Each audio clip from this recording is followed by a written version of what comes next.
ॐ नमः सिद्धेभ्यः। ॐ नमः सिद्धेभ्यः। ॐ नमः सिद्धेभ्यः। ओंकार बिंदु संयुक्तं नित्यं ध्यायन्ति योगिनः कामदं मोक्षदं चैव। ओंकाराय नमो नमः। मंगलम भगवान वीरो मंगलम गौतमो गणी मंगलम कुंद कुंदार्यो जैन धर्मोस्तु मंगलम। सर्वमंगल मांगल्यम सर्वकल्याणकारकम प्रधानां सर्वधर्माणां जैनं जयतु शासनम्। जैनं जयतु शासनम्। जैनं जयतु शासनम्। नमः श्री समयसाराय स्वानुभूत्याश्चकासते चित्स्वभावाय भावाय सर्वभावान्तरे छिदे। इस भवतरु का मूल एक जानहु मिथ्या भाव ताको कर निर्मूल अब करिए मोक्ष उपाय। करिए मोक्ष उपाय। जय बोलो देव शास्त्र गुरु की।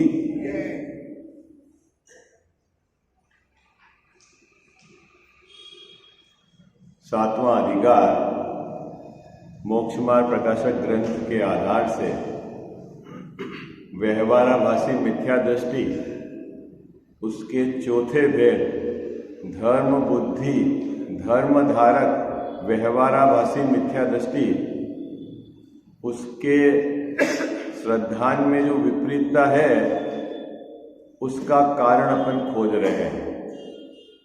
और पहले कारण की चर्चा यहाँ टोडरमल जी साहब ने कही कि ये सच्चे देव शास्त्र गुरु उन्हीं को पूजता है, अन्य देव शास्त्र गुरु को पूजता नहीं, त्याग कर रखा है। लेकिन देव शास्त्र गुरु के प्रति जो उसको भक्ति जो श्रद्धा हुई है वह बाह्य लक्षण के आधार से हुई है और उस बाह्य लक्षण के आधार से उनका निर्धारण करता है तत्व ज्ञान पूर्वक। असली जो उनका लक्षण है उससे उनका निर्धारण नहीं करता है, इसीलिए उसके मिथ्यात्व बना रहता है। कल एक सुंदर बात कही थी, जिस प्रकार देह जीव को एक गिने, यहाँ वर्तमान में असमान जाति मनुष्य पर्याय जो है ना अपनी क्या, तो यहाँ शरीर को और आत्मा को जो एक गिनता है उसको कहते हैं वो मिथ्या दृष्टि है, बहिरात्मा है। ऐसा है ना, कहा है ना छड़ाला में, देह जीव को एक गिने बहिरात्म तत्व मुदा है। ठीक है, ठीक उसी प्रकार अरहंत भगवान के शरीर को और उनकी आत्मा को मिलाकर एक मानता है तो भी वह मिथ्या दृष्टि है। एक को कार्य कारण बनाता है और एक में कार्य घटाता है, ये भी उसकी गड़बड़ी है। केवल ज्ञान के कारण दिव्य ध्वनि का खिरना मानता है, केवल ज्ञान के कारण आकाश में गमन मानता है ना। 100 इंद्रों के द्वारा पूजने के कारण अनंत भगवान को महंत मानता है। ऐसा जो उसका मानना है वह बाह्य लक्षण के आधार से या दोनों को, जीव और पुद्गल दोनों को मिलाकर उसने एक माना है, इसीलिए वह मिथ्या दृष्टि है ना। इतनी बात अपने को अच्छे से अपन ने विगत 2 दिवस में चर्चा की है ना। अब आज अपने को तीसरा पैराग्राफ उस पर विचार करना है। देखो, तथा जो बाह्य विशेषण है उन्हें तो जानकर, पेज नंबर 234 234 है ना, जो बाह्य विशेषण है उन्हें तो जानकर उनके द्वारा अरहंत देव को महंत पना विशेष मानता है। मिल गई पंक्ति आपको? क्या मिली कि नहीं मिली ग्रंथ में? बाह्य विशेषण समोसरण को देखकर अरहंत भगवान को महान महंत मानता है। क्या? किसको देखकर? बाह्य विशेषण है ना, सो इंद्र के द्वारा पूजे जा रहे हैं, ये बाह्य विशेषण, उसको देखकर क्या करता है? अरहंत भगवान को महंत महान ऐसा मानता है? साथ साथ भाव दिख जाते हैं भावमंडल में, कजावसा है ना, इसके आधार से भगवान महान है। परम औलारिक शरीर है, इसके कारण भगवान महान है? 5000 धनुष ऊपर विराजते हैं, है बाबू जी, इसके कारण भगवान महान है, ऐसा यह मानता है। तो टोडर मल्ली साहब ने क्या लिखा है? बाह्य विशेषण है, उन्हें तो जानकर उनके द्वारा अरहंत देव को महंत पना विशेष मानता है? गजाव साहब, जैन साहब, बात पकड़ में आई? अरहंत भगवान विशेष क्यों है बताओ? है अन्य देवी देवताओं से उनमें विशेष पना है, क्यों विशेष पना है बताओ? क्या? तो आप कहोगे देखो समोसरण जैसी विभूति से विभूषित है बाबूजी, 5000 धनुष ऊपर विराजते हैं, अधर में आकाश में गमन करते हैं, 100 इंद्र उनकी हाजिरी में उपस्थित हैं, तो ये तो सब बाह्य लक्षण हो गए। तो है कि नहीं है? है तो है, उसमें क्या दिक्कत है? उनकी बदौलत से नहीं है। हाँ, उनके कारण उनका महंत बना नहीं है, यह है मुद्दे वाली बात। आपको बात पकड़ में है? उनके कारण महान नहीं है, तो किन के कारण महान है गजाव साहब? किन के कारण महान है? कि उनकी परिणति में अनंत चतुष्टय प्रकट हुए हैं, इसलिए महान है। हाँ? हो गया ना? एक तो है पुण्य का उदय और एक है पर्याय में बाबूजी धर्म प्रकट होना। आई बात समझ? एक तो है पुण्य का उदय, समोसरण विराज, समोसरण विभूषित है, वो क्या है? परम औदारिक शरीर है, 100 इंद्र आपकी हाजिरी में खड़े हैं, है बाबू जी, क्या है? पुण्य का उदय है। ठीक है, अभी उनके बंद नहीं है, हो अरहंत भगवान के अंदर मोह तो है ही नहीं, ये तो उदय तो है ना, अघात्या कर्म का उदय तो चल रहा है ना, मोह तो है नहीं उनका। है? कितनी शांति भगवान के सामने बैठकर, है ना, सभी तिर्यंज गति के जीव, एक कोटा होता है तिर्यंज गति का बाबूजी, 12 सभा में एक सभा है ना तिर्यंज गति की, अब उसमें शेर भी बैठा है और उसमें गाय भी बैठी है। आप बनाते ना समोसरण का प्रतीक, है ना, एक ही जगह शेर भी बैठा है और एक भी जगह गाय भी बैठी है। तो शेर और गाय एक जगह शांति से बैठी है, इसका मतलब इसके कारण भगवान महान नहीं है। क्या कहा सर? इसके कारण भगवान महान नहीं है। क्यों महान है बोलो? क्या? देखो इसके अंदर एक तर्क है, गुरुदेव जी ने एक बहुत सुंदर तर्क, यदि शेर और गाय समोसरण में शांति से बिना वैर भाव से बैठती है, इसके कारण यदि तू भगवान की महानता गिनेगा तो जिन मुनिराजों को शेर ने भक्षण कर लिया फिर वो महान नहीं गिने जाएंगे? क्या सब तर्क समझ में आया? क्या बात समझ में आई? क्या तर्क उठाया? क्या जैसा पुण्य के उदय में जो बाहर में कुछ हो गया, उससे यदि उनकी महानता गिनेंगे तो जिसके उस जाति का उदय नहीं है और धर्म है तो फिर उनको महान नहीं मानोगे आप? बाबूजी बात पकड़ में आई कि नहीं है? जैसे सीता है, वो अग्नि में प्रवेश कराया और क्या हुआ फिर? है क्या हुआ? है, जल हो गया। अगर वह अग्नि से जल होने के कारण सीता को महान मानते हो तो फिर गजकुमार मुनि और पांडव, 5 पांडव के अग्नि का जल नहीं हुआ तो फिर वो महान नहीं है। बात पकड़ में आई कि नहीं आई? क्या तर्क समझ में आया नहीं आया आपको? क्या बाबूजी तर्क समझ में आया नहीं आया? आपको गड़बड़ लग रही होगी, क्या बात करते हैं रोज? नहीं नहीं है बाबूजी, भाई अग्नि का जल हो जाना उससे महानता है कि अंदर में वीतरागता से महानता है? ये बताओ, महानता किससे है? वो तो बाहर में पुण्य का उदय है। कितने लोगों को समझ में आ गई? कितने को समझ में आ गई? अपन ने निर्धारण बाहर के आधार से किया बाबूजी, है पिन कोड बिल्कुल साइलेंट, सभी जीव 12 सभा में बैठकर, धर्म सभा में एक कोटे में तिरंज गति के सब परस्पर कसाय रखने वाले जीव एक दूसरे के प्रति वह भी शांति से बैठते हैं। देखो ये जिनेंद्र भगवान का प्रताप है। जिनेंद्र भगवान कहाँ है? जिनेंद्र भगवान कहाँ है? कहाँ है सर जिनेंद्र भगवान?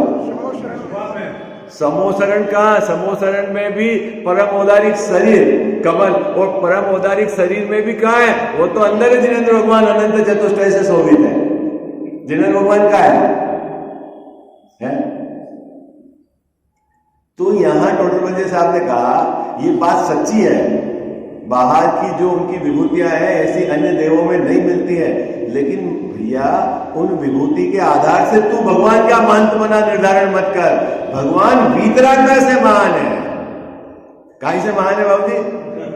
भगवान वीतरागता से महान है, ये तो स्वीकृति है ही, लेकिन उसके बाद में भी ये तो भी आ जाता है कि भगवान की वीतरागता है और ये सब विभूतियां भी हैं, ऐसा भी मन में आता है। वो वीतरागता के कारण नहीं है। वीतरागता के कारण तो वीतरागता के कारण नहीं है, वो पुण्य कूदे के कारण है। हाँ, ये बात भी सही है, लेकिन हर एक के नहीं होता है ना, इसलिए बहुमान तो आएगा। नहीं, बहुमान में कोई दिक्कत नहीं है, उनसे भक्ति, लेकिन आप वीतरागता के कारण ये है ऐसा नहीं मानना। वीतरागता के कारण तो आनंद है। हाँ, ये गड़बड़ नहीं करना। हाँ, धर्म अलग है और पुण्य का उदय अलग है। क्या दो बात बराबर आपको समझनी है? क्या समझनी है? हाँ, धर्म अलग है और पुण्य का उदय अलग है। पुण्य का उदय है उनके, उस जाति का पुण्य का उदय अन्य जीव के नहीं है, ठीक है, लेकिन पुण्य के उदय से महान नहीं है। क्या पुण्य के उदय से महान नहीं है, या पुण्य का उदय जिनका कम है वह कोई घृणा के पात्र नहीं है। यही तो मैंने इसलिए तो आपको उदाहरण दिया कि सीता का पुण्य का उदय था उस समय कि अग्नि जल हो गया था ना, पुण्य का उदय है। अब आप कोई कुछ भी मिलावट करो, इसने किया उसने किया फलाना किया, असल बात तो बाबूजी यही है कि उसके उस समय उस जाति के पुण्य का उदय था। अब उसके पुण्य का उदय था इसलिए सीता महान है ऐसा नहीं, क्योंकि बहुत सारे ऐसे महान जीवों के भी पुण्य का उदय उस जाति का नहीं रहता। जैसे गजकुमार मुनि के, उनके सिगड़ी जल्दी, यहाँ कमर नहीं हुई, पानी नहीं बना, तो उससे क्या गजकुमार मुनि महान नहीं थे क्या? बोलो बोलो, थे कि नहीं है? पांडवों के कड़े पहना दिए गरम और धू धू करके शरीर जल गया, तो उससे क्या वो महान नहीं थे क्या? पुण्य का उदय नहीं था उनका उस जाति का। बोलो, बात पकड़ में आ रही है? कितने को समझ में आ गई? क्या बाबूजी बात पकड़ में? तो फिर महानता का आधार क्या है? पांडव भी महान थे, गजकुमार मुनिराज भी महान थे, और मान लो सीता भी महान थी। अगर ऐसा मानो तो महानता का आधार पुण्य का उदय नहीं, अंदर में वीतरागता है, ये समझो, तब गड़बड़ नहीं होगी। बात पकड़ में आए? हाँ, तब कहां गए थे? सीता को जब रावण ले गया तब कहां गए थे? जो भी करने वाले कोई पुण्य का उदय नहीं था, खत्म कहानी है। अपने को क्या समझना है? पुण्य का उदय अलग है और धर्म अलग है। आई बात समझ में? और महानता, पूज्यपना पुण्य के उदय से नहीं है, धर्म से है। हम चक्रवर्ती की प्रतिमा नहीं विराजमान करते हैं, हम वीतरागी सर्वज्ञ देव को विराजमान करते हैं। आई बात समझ? किसकी प्रतिमा विराजमान करते हैं? तो भले ही आप भक्ति में, पाठ में उसके आधार से उनके गुण गीत गाएं, लेकिन आपके श्रद्धांजलि में ये बात बराबर नक्की होनी चाहिए क्या कि पुण्य का उदय से महानपना नहीं है, वीतरागता से महानपना है। और उनके वीतरागता के कारण बाहर नहीं घटाए है। क्या कहा साहब? वीतरागता के कारण समोसरण नहीं बना। यदि वीतरागता के कारण या चार घातिया कर्म के नाश के कारण यदि समोसरण बनता हो तो फिर सभी केवली के बनना चाहिए। बात पकड़ में आई आपको? क्या क्या सब बात पकड़ में आई? क्या कहा मैंने? क्या कहा? यदि वीतरागता के कारण समोसरण बने तो जिनके भी चार घातिया कर्म का नाश हो सभी के समोसरण बनना चाहिए। सभी का नहीं बनता, तीर्थंकर केवली के बनता है। तो इसका मतलब है कि केवल ज्ञान के कारण समोसरण नहीं बना, तीर्थंकर प्रकृति के पुण्य के उदय के कारण सत्तर। आई बात क्या? कितने लोगों को समझ में आ रही है बात? हाँ, बात तो ये है। इसमें भी निमित्त का संबंध, और निमित्त संबंध तो घने है बहुत, उसकी अभी चर्चा नहीं। अभी कारण कार्य को घटा रहे हो ना, एक को कारण और दूसरे में कार्य घटा रहे हो, उस गड़बड़ी को मिटना है। आपने दिव्य ध्वनि का कारण केवल ज्ञान मान रखा है, सो गलत है। क्या बोलो? क्या कहा गजब साहब? दिव्य ध्वनि का खिलने का कारण भगवान का केवल ज्ञान मान रखा है, वो गड़बड़ है।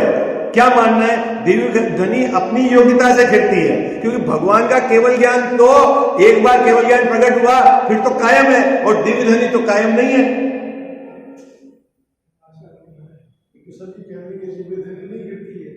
सभी केवली नहीं, उन्हीं की तीर्थंकर केवली की भी हमेशा नहीं खिलती है। वो तो सिर्फ 4 समय 3 समय खिलती है, 6 घड़ी, पूरे समय थोड़ी खिलती है क्या? पर केवल ज्ञान तो पूरे समय है ना। कितने लोगों को समझ में आ गई बात? कितने लोगों को समझ में आ गई? क्या इतनी बात आपको अच्छे से समझनी है, ठीक है? इतना पिक्चर क्लियर होगा तब आप प्रथमा योग के कथनों को अच्छे से समझ पाएंगे। नहीं तो कोई किसी में मिलाएंगे, और मिलावट वाली श्रद्धा जो है वो मिथ्या है। देह जुदा है, आत्म जुदा है। क्या? यही तत्व को सार। क्या कहा? इतनी सी बात है कि तत्व, बाकी सब यहां को विस्तार। किसका विस्तार है बाबू जी? एक लाइन में तो क्या है? देह जुदा, आत्म जुदा, पुद्गल जुदा, आत्म जुदा, यही तत्व को सार, ये मूल तत्व। तो और बाकी सब इसका विस्तार। अभी देखो, इसी का अर्थ निकालो। विस्तार में मूल तत्व के सार को मत भूल जाना और मिलावट मत कर देना। क्या विस्तार में, किसके विस्तार में?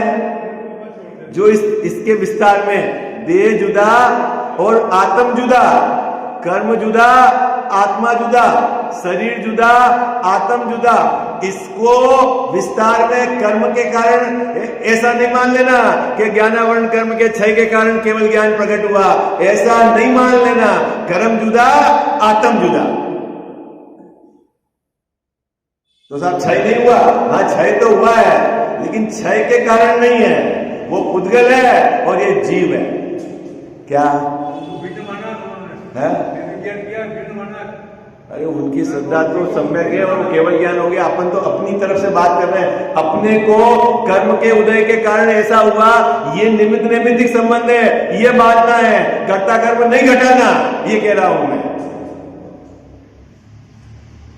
बात पकड़ में आई है आपको? हाँ, निमित्त नैमित्तिक संबंध मतलब क्या? जैसा उधर हुआ और इधर हुआ, उसने करा, इसने करा, ये है निमित्त नैमित्तिक संबंध। हुआ दोनों एक काल में। आई बात समझ में? क्या एक समय में काम हुआ? किया किसने? है उसने कजाव साहब ने कजाव साहब का खाना खाया, मैंने मेरा खाना खाया, दोनों ने एक समय में खाया। किसने एक दूसरे को खिलाया? है अपना अपना करा है, शरीर का काम शरीर ने किया, मेरा काम मेरे। अब मेरे विकल्प होने रूप परिणमन हुआ कि मैं अंगुली को ऊपर उठाऊं और इधर शरीर ने अंगुली उठा दी। किसने उठाई? किसने उठा दी? स्वतंत्र है, उसमें क्या दिक्कत? अब मिथ्यात्व कहां है कि मैंने उठा दी, ये जो कर्तापना बना ये मिथ्यात्व है। अभी कर्ता तू स्वयं अपने को मानता है, वहां भी मिथ्यात्व है, और जैन साहब आपको मानता हूं तो भी मिथ्यात्व है। आई बात समझ? मैंने अच्छा कर दिया बाबूजी, मैंने बढ़िया प्रवचन कर दिया और उन्होंने बढ़िया प्रवचन नहीं किया, ठीक है, तो दोनों जगह मिथ्यात्व कायम है, क्योंकि मैं वाणी का कर्ता नहीं, तूने वाणी का कर्ता अपने को माना, और अपनी जगह और सामने भी दोनों जगह गड़बड़ी कर। अपने साथ यही होता है, इसने सब काम बिगाड़ दिया और मैंने सब काम सुधार दिया। मैं नहीं होता तो सब हो जाता, और ये बीमारी रहती।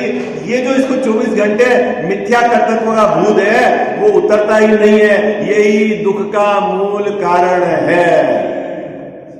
प्रत्येक व्यक्ति सोचता है मेरे से ज्यादा होशियार तो कोई जगत में है ही नहीं, मेरे से ज्यादा समझदार तो कोई है ही नहीं। मैंने आपको एक बार पहले भी उदाहरण दिया था, पिताजी 2000 रुपए महीना नहीं कमाते थे क्या, और बच्चा अभी 2 लाख रुपए महीना कमा रहा है, लेकिन पिताजी बच्चे को क्या समझेंगे? बेवकूफ ही है। क्या समझेंगे बाबू? आधार क्या है उनके समझने का? वो जाने है? क्या कहा होता है, क्या होता है, नहीं होता है? हाँ, खुद की बुद्धि और दूसरों का धन अधिक नजर आता है। खुद अब मेरे से समझदार तो कोई दुनिया में है ही नहीं बाबू। इतना बहुत ही कहां सोचता है, कसा है जब स्टेरिंग पे बैठती है, कुछ शुद्ध बुद्ध नहीं है, कोई कुछ शुद्ध बुद्ध नहीं है। कसा है जब स्टेरिंग पे बैठती है, आपके ज्ञान और आपके ये जो चेतनपन है उसको बिल्कुल दबा दे, हाँ धूम। इसलिए बोलते हैं क्रोधान, कामांध, क्या क्या क्या शब्द लिए हैं? काम में अंधा है। एक काम कसाई सिर पे बैठी तो उसको सब भूल गया, एक क्रोध ऊपर सिर पे आकर बैठ गया, सब भूल गया, माया ऊपर आके बैठ गई, सब भूल गया है?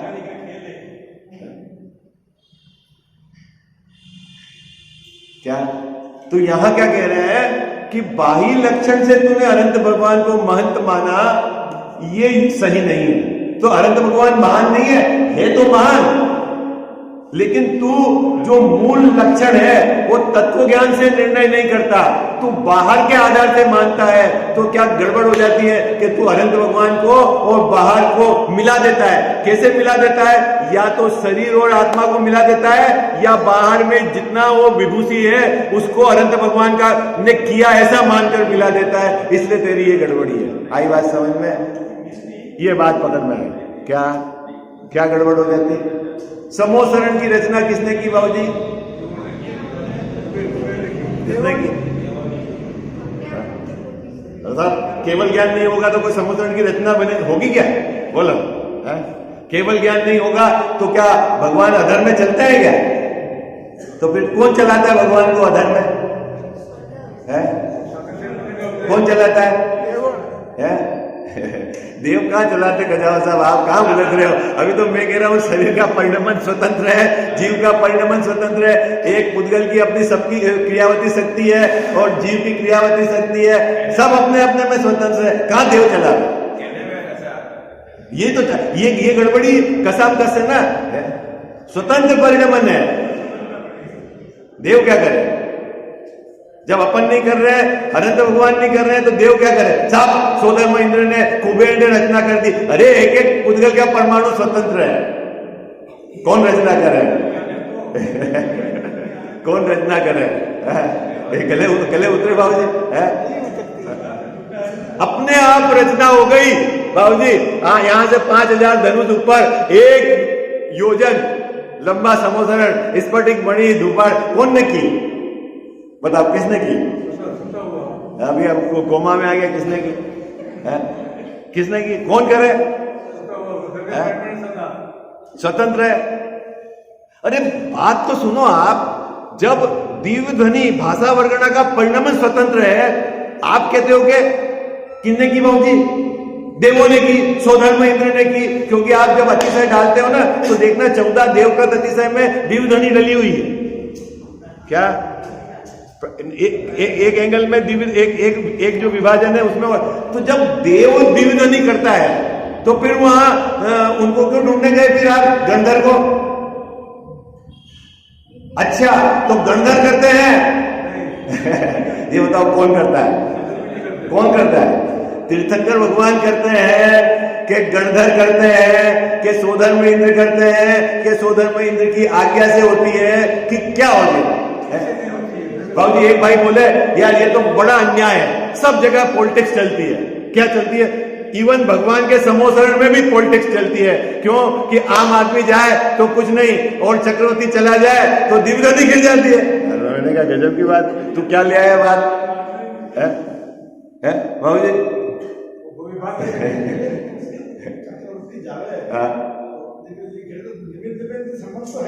अबे उसका पुण्य का उदय है, आपका पुण्य का उदय कमजोर है तो आप जानो।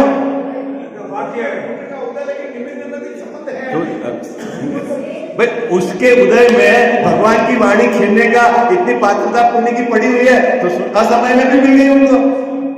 और आपके पास पुण्य नहीं है, अब हमारे पास तो पुण्य नहीं है और रोते रहो, उनकी पॉलिटिक्स है, पॉलिटिक्स है। आपके पास पॉलिटिक्स वाली बात नहीं है,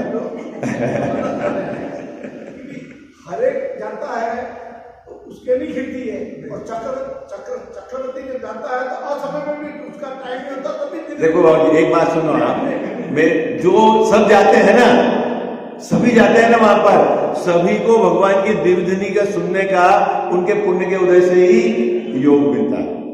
ठीक है, वहां ऐसा नहीं कि कोई जबरदस्ती, प्रत्येक जीव के भगवान की वाणी, अभी आपके सबके पुण्य का उदय है इस जाति का कि आपको मोक्ष मार्ग प्रकाश है। जिसके पुण्य का उदय नहीं है वो नहीं सुन रहा। ठीक है, ओके।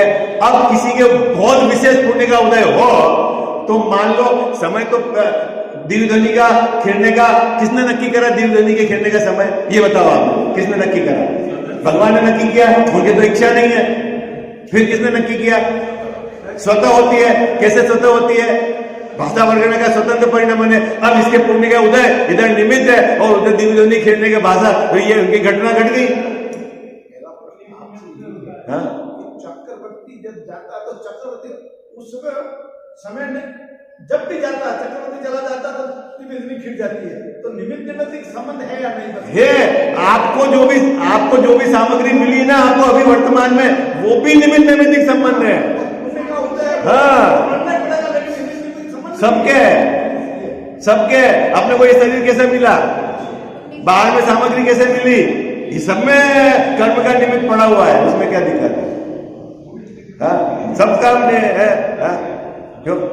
किसी को सुंदर शरीर मिला, किसी को रोग वाला शरीर मिला, किसी को आजीविका ऐसी मिली कि नहीं करना पड़ रहा है और पैसे आ रहे हैं, किसी को आजीविका ऐसी मिली कि बहुत मेहनत कर रहा है, जैन साहब 2 समय की रोटी नहीं हो रही। क्या करे? अंतर कहाँ है? अभी अपने अपने टिफिन का माल है। भगवान ने क्या किया? भगवान ने देखा वो वीआईपी आए, चक्रवर्ती आए तो अपने को दिव्य ध्वनि खिला दो, ऐसा है? लेकिन उसने मान लिया। एक भाई बोले ये तो गड़बड़ है। मैं कहा किससे शिकायत करनी है? अब मैंने कहा अगली बार समोसरण होए तो भगवान से शिकायत करना, जब तू रहे। अब किससे शिकायत करे तो नहीं कह जाओ सर। अब भगवान की शिकायत किससे करें? बोलो, उसको शिकायत है। समझता नहीं है, क्या करे जी? है? अच्छा, फिर एक प्रश्न। हाँ, अब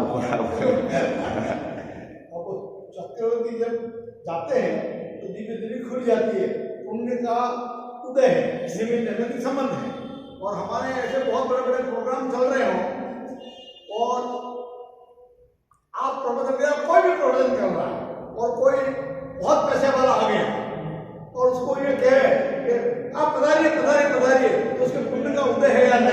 देखो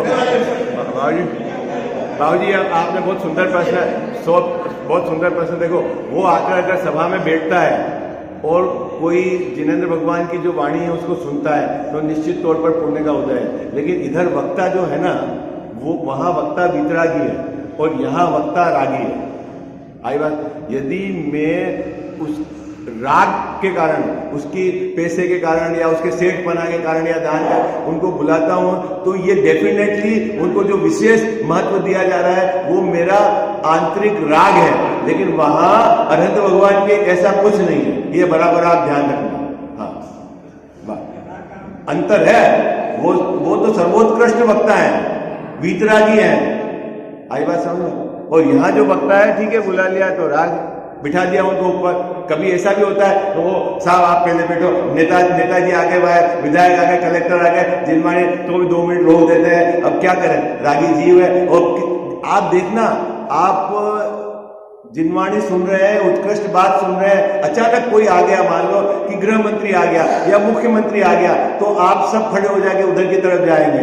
इधर का आपको बहुमान क्यों मिलेगा, आपको जोर उधर का चलता है, क्यों? ये तो गलती है ना,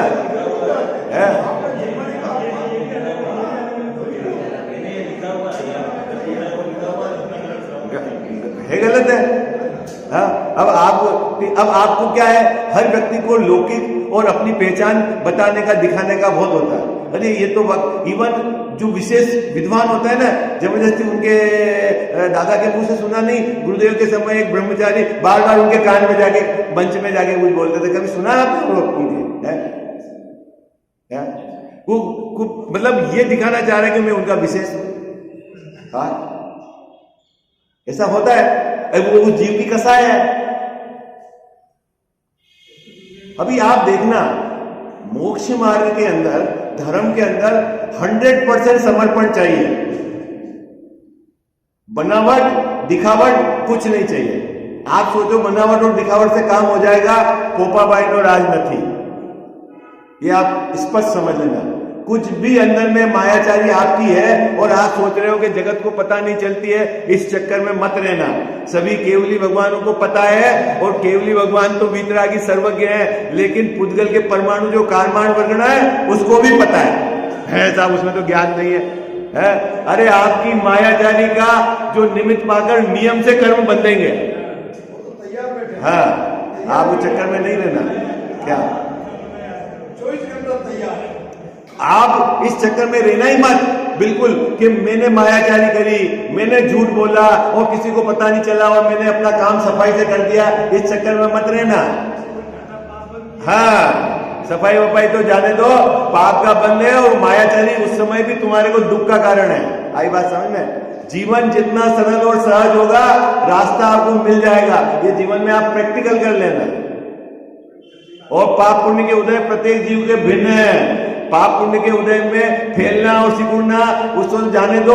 उदय की विचित्रता में समभाव रखने की ट्रिक आनी चाहिए, कला आनी चाहिए। वो है आपकी ज्ञानीपन। आई बात समझ में? क्या जैसा? हाँ, मतलब आपको उदासीन रहकर काम आना चाहिए। देखो अभी क्या कह रहे हैं इस पंक्ति के अंदर, क्या जो बाह्य विशेषण है उन्हें तो जानकर उनके द्वारा अरहंत देव को महंतपना विशेष मानता है, और जो जीव के विशेषण है उन्हें यथावत न जानकर उनके द्वारा अरहंत देव को महंतपना आज्ञानुसारी मानता है। हर गजब की बात है। क्या कहा? जीव के विशेषण को यथावत नहीं जानता। गजानन साहब, भगवान को केवल ज्ञान है, कैसे जाना आपने? कैसे जाना? अनंत चतुष्टय भगवान को कैसे जाना? वो तो साहब जिनवाणी में लिखा हो तो होगा ही है। तो तूने जाना क्या है? अरे भाई, कि वो जो अनंत चतुष्टय प्रकट हुआ है वो किससे है? वो आत्मा के अंदर शक्ति पड़ी थी, उस शक्ति की व्यक्ति हुई है। अनंत भगवान ने अपने स्वभाव का आश्रय लिया है, उसके कारण परिणति में ये रत्नत्रय प्रकट होकर उसकी पूर्णता हुई है। ये ऐसा जीव के अंदर स्वभाव पड़ा हुआ है। अभी मैं कहूं जो जो पर्याय यदि अपने द्रव्य का लक्ष्य करे तो नियम से पर्याय में रत्नत्रय प्रकट हो ऐसा है नियम। क्या नियम बाबू? क्या इस बात को आपको अनंत भगवान के अनंत चतुष्टय से इस बात की आपको खबर हुई क्या? है साहब उनके अनंत चतुष्टय कहां है साहब? लिखा हुआ है, पूजा में लिखा हुआ है, हाँ संतरण, लेकिन अनंत चतुष्टय है क्या? केवल ज्ञान किसको कहना? केवल दर्शन किसको कहना? अनंत सुख किसको कहना? अनंत वीर किसको कहना है? क्या खबर? ये तो आपको पता होना चाहिए। तो ये क्या करता है? बाह्य लक्षण से तो अनंत भगवान की महिमा मानता है, महंत मानता है, और जो वास्तविक लक्षण है उसको आज्ञा के अनुसार स्वीकार करता है। ये बात कही है। अथवा अन्यथा मानता है, क्योंकि यथावत जीव के विशेषण जाने तो मिथ्या दृष्टि न रहे। कितनी सुंदर बात कही। क्या कही तेजाब साहब? यथावत जीव के विशेषण जाने तो मिथ्या दृष्टि न रहे। अब ये यथावत क्या है जीव के विशेषण? ये बताओ है? जीव के विशेषण यथावत जाने तो मिथ्या दृष्टि नहीं रहे। जीव के क्या विशेषण है बाबू अनंत भगवान में? देखो अनंत भगवान के विशेषण, अभी अपन एक विशेषण को ले, उनके केवल ज्ञान,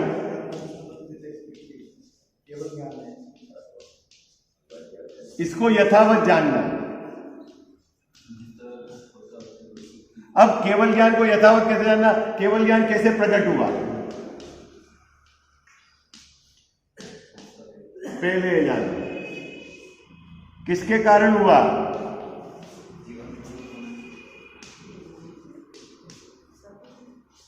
कहां से शक्ति आई?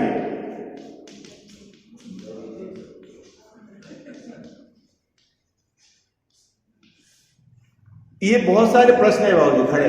क्या केवल ज्ञान कैसे प्रकट हुआ अनंत भगवान का? बोलो कहां से आया केवल ज्ञान? कहां से आया अनंत भगवान का? है कि नहीं केवल ज्ञान? है? आप कैसे कह रहे हो है केवल ज्ञान? कैसे कह रहे हो आप? साहब आगम में लिखा है ना अनंत चतुष्टय के धनी, तो उनके अनंत चतुष्टय होगा। अरे ऐसे काम नहीं चलेगा। अनंत चतुष्टय ने वो आया कहां से? केवल ज्ञान कहां से आया था? जब अच्छा केवल ज्ञान कहां से आया? अंदर आत्मा में शक्ति थी और उसकी व्यक्ति हुई। अब कैसे हुई व्यक्ति? शक्ति थी, ऐसी शक्ति मेरे में भी है, मेरे व्यक्तपना नहीं है, उनके व्यक्तपना हुआ। तो कैसे हुआ गजानन साहब? कि उन्होंने स्वभाव का आश्रय लिया। तो स्वभाव क्या है? स्वभाव क्या है साहब? अनंत गुणात्मक परस्पर अनंत विरोधी धर्म एक साथ उस धर्म में रहते हैं, ऐसा वो स्वभाव। तो मेरा स्वभाव कैसा है? कैसा है बाबू? वैसा ही है। अब जब तू इसकी गहराई से विचार करेगा तो नियम से मिथ्या दृष्टि नहीं रहेगा। ये कहना है। ये देखो इस पंक्ति की क्या सुंदर बात है। क्योंकि यथावत जीव के विशेषण जाने, किसके विशेषण जाने बाबू जी? जीव के विशेषण जाने। तो क्या होगा भाई साहब? मिथ्या दृष्टि न रहेगा यथावत जाने। तो यथावत मतलब ये पूरा आपको क्रम पता होना चाहिए। हाँ।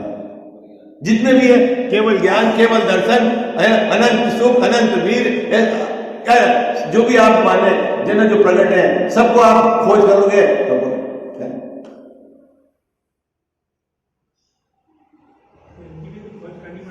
हाँ, वो तभी तो मिथ्या दर्शन नहीं रहेगा। और मात्र बाहरी लक्षण से पूछोगे हो अभी तो बाहरी लक्षण में भी जाने दो 90% तो चमत्कार से है। और चमत्कार में भी मैंने बोला ना बाबूजी कि यहाँ के शांतिनाथ की प्रतिमा तो चमत्कार करती है और यहाँ के शांतिनाथ की प्रतिमा चमत्कार नहीं करती है। अभी ऐसी भी गड़बड़ है। जबकि पर शांतिनाथ तो एक ही है? तो भी एक ही प्रतिभा चमत्कार नहीं करती है? एक ही प्रतिभा चमत्कार। अरे मान लो अभी आप बहुत ही एकदम दिनों में मत करो चमत्कार को, अभी वो एक अलग विषय है। अभी मुद्दा ये है कि चाहे यहाँ शांतिनाथ भगवान को आपने स्थापना निक्षेप से यहाँ प्रतिमा बनाई, यहाँ बनाई, शांतिनाथ भगवान तो एक ही है ना, है? तो अब